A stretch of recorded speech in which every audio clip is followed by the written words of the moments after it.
கன்னி ராசி அன்பர்களே, நீங்கள் தர்ம நெறிகளை மீறி யார் நடந்து கொண்டாலும் அதை பொறுத்துக் கொள்ளாமல் தட்டி கேட்க முற்படுவீர்கள்.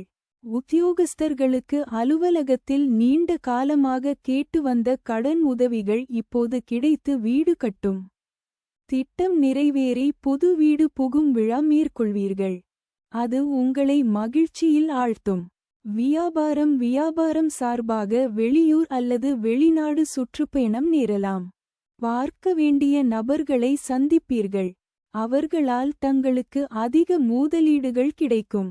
குடும்ப தலைவிகளுக்கு வீண் வரட்டு கௌரவத்திற்காக சேமிப்புகளை கரைத்து கொண்டிருக்காதீர்கள்.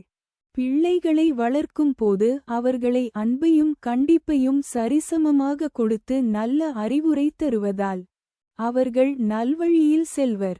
கலைஞர்களுக்கு உடற்பயிற்சி மேற்கொண்டு தங்கள் உடலமைப்பை மாற்றிவிடுவீர்கள். முக்கிய வேடங்களில் நடிக்க வாய்ப்பு கிடைக்கும். மாணவிகள் நன்கு படிப்பர். தங்களது பெற்றோர்களுக்கு நற்பெயர் பெற்றுத் தருவர். சுறுசுறுப்புடன் படிப்பில் அக்கறை செலுத்துவர். சிவ பெருமாளை ஞாயிற்றுக்கிழமை அன்று ராகு காலத்தில் தரிசிப்பது நல்லது.